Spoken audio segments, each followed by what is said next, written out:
ఇది అడ్వాన్స్. పని కరెక్ట్గా చేస్తే దీనికి 4 గింతలిస్తాను. అలాగేనమ్మా, ఈ రోజే పంపించేస్తాం. వస్తామమ్మా.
వాళ్ళు ముందు హాస్పిటల్కి తీసుకెళ్ళండి. జయరాం, వాళ్ళని హాస్పిటల్కి తీసుకెళ్ళి, నేను వస్తాను. త్వరగా తీసుకెళ్ళండి.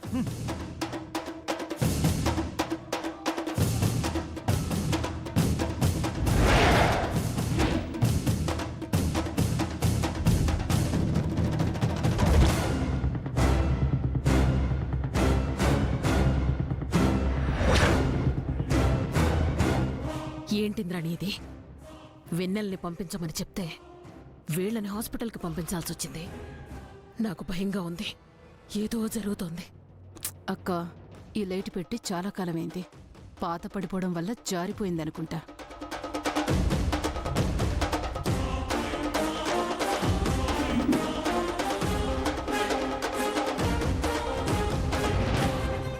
బాబు వాసు, ఏంట్రా ఇదంతా? ఇంతకు ముందు నువ్వే అక్కడి నించొని మాట్లాడావు. అది వాళ్ల మీద పడింది కాబట్టి సరిపోయింది. అదే నీకు జరుగుంటే ప్రాణం పోయేది. అక్క, నటనలో నీ తర్వాతే ఎవరైనా. పిన్ని, ఎక్కువ ఆలోచించుకో. నేను హాస్పిటల్కి వెళ్ళొస్తాను. నువ్వేమీ తినలేదు. తినేళ్ళు నాన్న. పిన్ని, నేను తర్వాత తింటానులే. వెన్లా, నువ్వు జాగ్రత్తగా వెళ్ళు. అత్తయ్యతో వీలు చూసుకొని వస్తానని చెప్పు. నేను వెళ్తున్నాను. అలాగే బావా.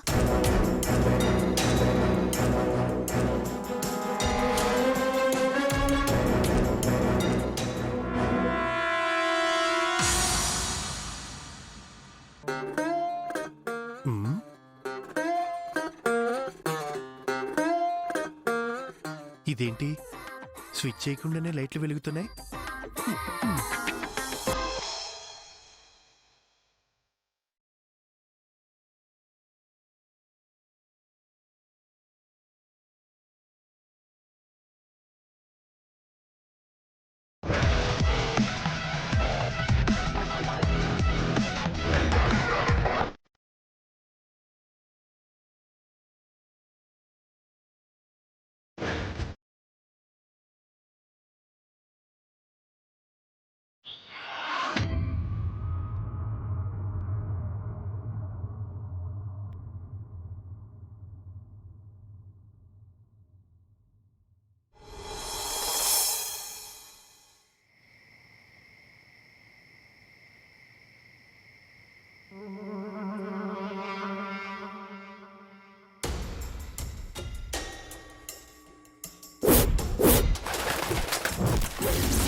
అక్క,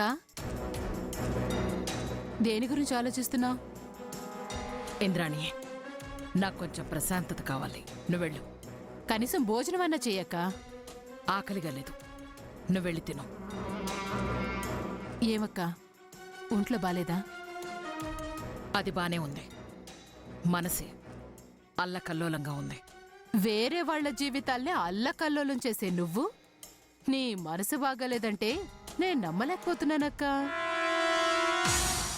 నీకు చలి వేస్తే ఎదుటి వాళ్ళ జీవితాల్లో మంటలు రేపి ఆ మంటల్లో చలి కాచుకునే తెలివి నీదక్కా. అలాంటి నువ్వు కొత్తగా మాట్లాడుతున్నావు. కొన్నిసార్లు మనం వేసే లెక్కలు కూడా తప్పుతాయి ఇంద్రాణి. మన జీవితంలో కూడా మంటలు రేపుతాయి. ఏంటక్క నువ్వనేది?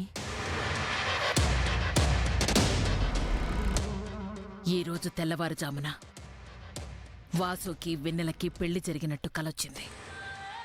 అలా కలొచ్చిన వెంటనే వెన్నెల మన ఇంటికొచ్చింది. అలా వచ్చిన వెన్నెలని చంపేయమని చెప్పాను. చంపేస్తాను అన్నవాళ్ళు వాళ్లే చావుకి దగ్గరగా వెళ్లారు. మరి చంపమన్న నాకేం జరుగుతుందో అని ఆలోచిస్తుంటే గందరగోళంగా ఉంది. అంతేకాదు, ఒక ముఖ్యమైన విషయం జయరాం చెప్పెళ్ళాడు. ఏంటక్క అది? ఈరోజు ఉదయం రైస్ మిల్లులో వాసుకి యాక్సిడెంట్ మిస్ అయింది. ఫోన్ కింద పడితే అది తీసుకోవడానికి కిందకు వంగడం వల్ల ప్రాణగండం తప్పింది. వాసుకి యాక్సిడెంట్ మిస్ అయిన సమయం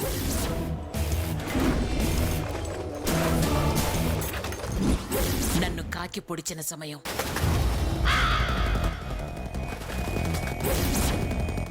ఈ రెండు ఒకే సమయం.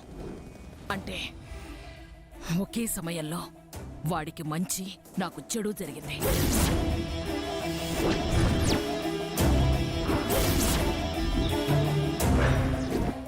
ఇవన్నీ సరిగ్గా వెన్నెల అడుగు పెట్టగానే జరిగాయి.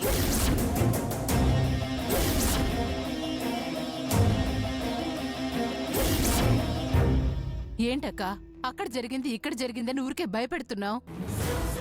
ఉచ్చు మన మెడకు బిగుసుకుంటుంది అని తెలుస్తున్నప్పుడు భయమే ఉంటుంది. అంతేకాదు, వెన్నెల వెనుక ఏదో శక్తి ఉంది.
నమ్మకమేంటి?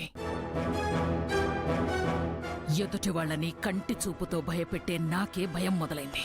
అక్క నువ్వే ఇలా అంటే ఎలా? మన భయాలు పోవాలంటే మనమేం చేయాలి?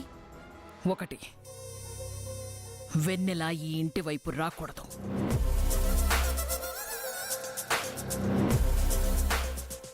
రెండు, నేను చూపించిన అమ్మాయిని వాసు పెళ్లి చేసుకోవాలి.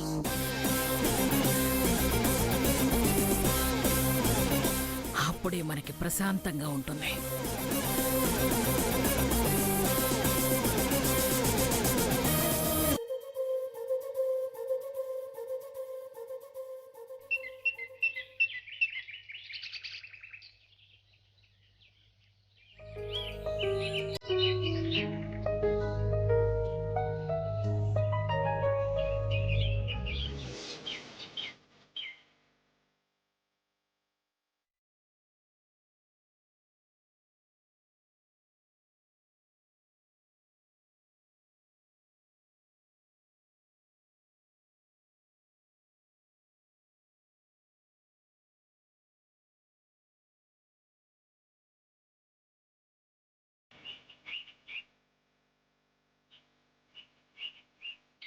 అమ్మా వెన్నెలా, మీ అమ్మ భోజనానికి పిలుస్తోంది, వెళ్ళు. నాకు ఆకలిగా లేదు నానమ్మ, మీరు తినండి. ఎందుకే? మీ బావని చూసిన ఆనందంలో ఆకలి వేయడం లేదా? పో నానమ్మ. బావికి నా చేతులతో భోజనం పెట్టలేదని బాధపడుతుంటే అలా అంటావేంటి? ఆ బావకి పెట్టలేదని ఈ బావకి ఇక్కడ మేత పెడుతున్నా. కనీసం ఇలా అయినా తృప్తిగా ఉంటుంది నాకు. అయ్యో రామయ్య తండ్రి, దీని పిచ్చి నువ్వే కుదిరించాలయ్యా.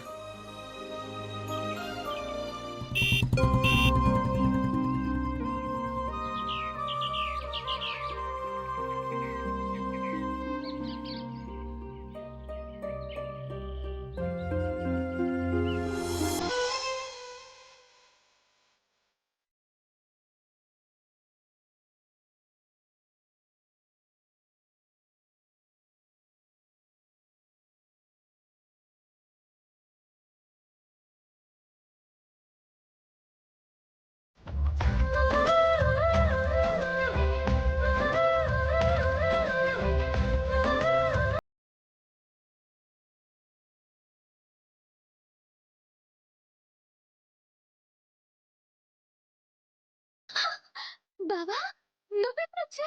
ఇప్పుడే ఈ కోళ్ళకి దానా వేస్తూ ఈ లోకాన్నే మర్చిపోయినట్టున్నావు. అయ్యో బావా, ఇవి కోళ్ళు కావు. అది వాసు బావా, ఇది వెన్నెల. నువ్వు కూడా వీటిని ఇలాగే పిలవాలి, ఓకేనా? సరే. అయ్యో, నేను నుంచోబెట్టే మాట్లాడుతున్నాను. లోపలికి రా బావా, భోంచేద్దుగాని.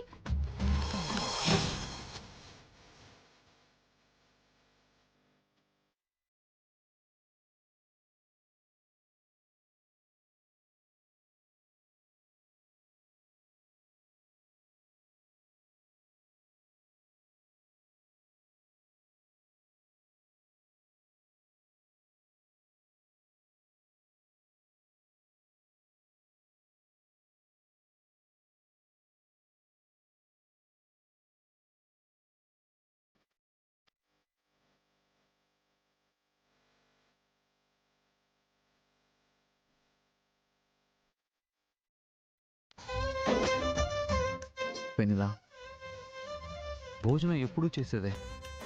అది కాకుండా ఇంకేదైనా. సరే బావా, టిఫిన్ తింటావా? టిఫిన్ భోజనం ఎప్పుడు ఇదేనా? ఇది కాదు వెన్నెలా, ఇంకేదైనా. నాకేం అర్థం కావట్లేదే. మరి ఇంకేం కావాలి నీకు? అయ్యో పిచ్చిదానా, నీకు ప్రతిదీ విడమర్చి చెప్పాలి. వేరే ఇంకేదైనా, ఇంకేదైనా. ఓ బావా, నువ్వేంతే ఏదేదో మాట్లాడుతుంటావు. ఏదైనా పెళ్లి తర్వాతే, అప్పటిదాకా ఆగాలి. అయినా నేనెక్కడికి వెళ్తాను? నేను నీదానే కదా. వస్తే వస్తే ఏంటి నువ్వు ఇలా నీళ్ళు నువ్వే మాట్లాడుకుంటున్నావేంటే? నీకెన్నిసార్లు చెప్పాను, ఎక్కడ పడితే అక్కడ ఎప్పుడు పడితే అప్పుడు బయట తిరగొద్దు ఒంటరిగా అని చెప్పాను కదా. గాలి సోకుతుంది కదా. శారదా, ఇది గాలి ప్రభావం కాదే, వయసు ప్రభావం. ఈ వయసులో ఇలాగే ఉంటుంది. అయ్యయ్యో, ఏమే మనవరాలా, నీ కలల రాకుమారుడు గుర్రం మీదొచ్చాడా, బుల్లెట్ మీదొచ్చాడా? ఎలా వచ్చాడో చూడలేదు నానమ్మా. పగటి కలలు కనడం ఆపేసి లోపలికి పద.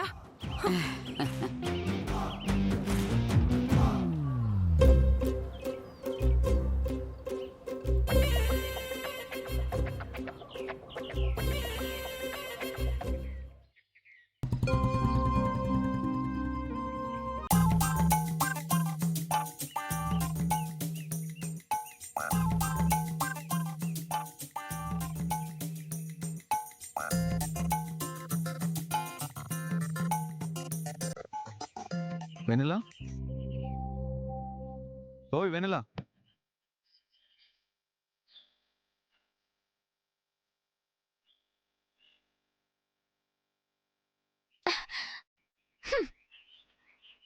ఏంటి బావా, ఇప్పుడే కదా కళ్ళకొచ్చా, మళ్ళీ వెంటనే ఇంకో కళ? కళ? ఏయ్, ఇది కళ కాదు, నిజమే. ఇప్పుడు నిజమని అంటావు. అమ్మ వాళ్ళు వచ్చేసరికి కనిపించకుండా పోతావు. నాకు తెలియదు అనుకుంటున్నావా? ఏ మెంటల్, కావాలంటే గిచ్చి చూసుకో. ఆవ్! నన్న కదే నిన్ను. మ్మ్. ఆ! బావా! అమ్మా, నానమ్మ!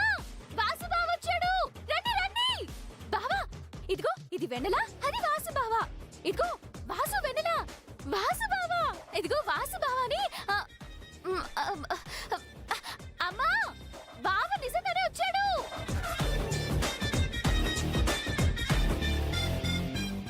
రావాసు. నమస్తే అత్తయ్య. ఎలా ఉన్నావు బాబు? బాగున్నానమ్మమ్మ, మీరెలా ఉన్నారు? చాలా రోజులైంది నిన్ను చూసి. ఇప్పటికైనా మా ఇంటికొచ్చావు, సంతోషం. అయ్యో అదేం లేదు అత్తయ్య. తను చనిపోయిన తర్వాత నేను ఎక్కడికి బయటికి వెళ్ళలేదు. మానసికంగా ఇంకా బాధపడుతూనే ఉన్నాను. అందుకే మీ దగ్గరికి రాలేకపోయాను. బావా, భోజనానికి నేను అన్ని ఏర్పాట్లు చేసేశాను. నువ్వు కాళ్ళు చేతులు కడుక్కునిరా.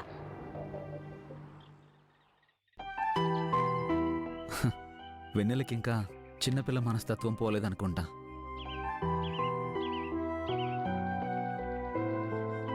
వెన్నెలకి ఏదైనా సంబంధం చూస్తున్నారా? మంచి సంబంధం ఉంటే ఖాయం చేయండి. ఖర్చులకేం వెనకాడకండి, నేను చూసుకుంటాను. అది కాదు బాబు, నీతో నువ్వు కూడా పెళ్లి చేసుకుంటే బాగుంటుంది కదా. మీలాగే పిన్ని కూడా పెళ్లి చేసుకోమని చెప్తుంది. కానీ నేను తన్నెప్పటికీ మర్చిపోలేను. ఈ జన్మకింకా తన జ్ఞాపకాలతోనే ఉండిపోతానత్తయ్య.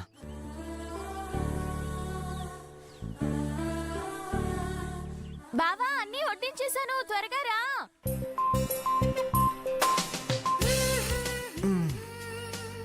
వెన్నెలా, ఇవన్నీ ఎప్పుడు చేసేసావు? అయ్యో బావా, ఇవన్నీ నేను చేసినవి కాదు, బయట నుండి తీసుకొచ్చాను. ఎదురుంటి పెద్దమ్మ దగ్గర పప్పు, సాంబార్, అన్నం, రాధక్క ఇంటి దగ్గర నుంచి కూర, వేపుడు, సుధక్క ఇంటి దగ్గర నుంచి పచ్చడి, పరవన్నం, సుమక్క ఇంటి దగ్గర నుంచి అరిసెలు, జిలేబీలు, ఒక్క పులిహారే మన ఇంట్లోది. చూసావా చిటికెలో ఇవన్నీ ఎలా తీసుకొచ్చేసాను? హ్మ్. మొత్తానికి నన్ను బిచ్చగాడిని చేసావు అనమాట. హే, ఏమైంది? పో బావా, నేను నీతో మాట్లాడను. పిచ్చిదానా, ఊరికేనే అన్నానులే. తిన్నా మరి?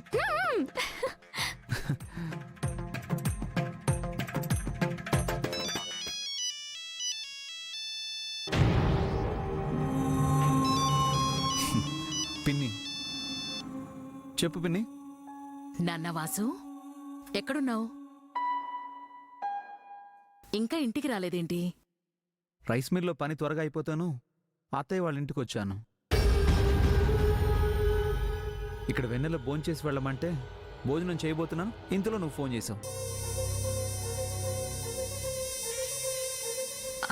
నాన్న వాసు, ఈరోజు పరిహార పూజ చేద్దామని సిద్ధాంతి గారు చెప్పారు. పూజలో కూర్చునేవాళ్ళు ఉపవాసం ఉండాలి. నాన్న వాసు, ఈరోజు పరిహార పూజ చేద్దామని సిద్ధాంతి గారు చెప్పారు. పూజలో కూర్చునేవాళ్ళు ఉపవాసం ఉండాలి. ఇలా చెప్తున్నందుకు ఏమీ అనుకోవద్దు. పూజ అయ్యేంత వరకు నువ్వేమీ తినొద్దు నాన్న. ఇది చెప్దామనే ఫోన్ చేశాను. నువ్వు వెంటనే ఇంటికి రాగలవా? అయ్యో పిన్ని, పర్లేదు, నేను ఇప్పుడే బయలుదేరుతాను.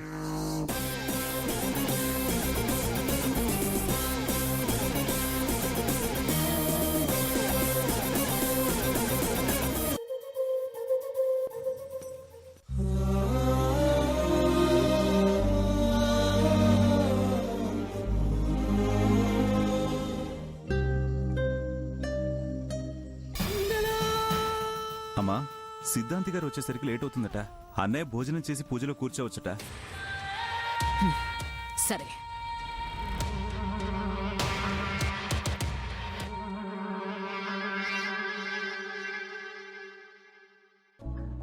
ఏంటయ్యా భోంచేయకుండానే బయలుదేరుతున్నా? ఈరోజు ఇంట్లో పూజ ఉంది అత్తయ్య. పూజ అయ్యే వరకు ఉపవాసం ఉంటాను. ఆ విషయం నేను మర్చిపోయాను. పిన్ని ఫోన్ చేసి మరీ గుర్తు చేసింది. వెళ్ళొస్తాను అత్తయ్య. ఉమ్.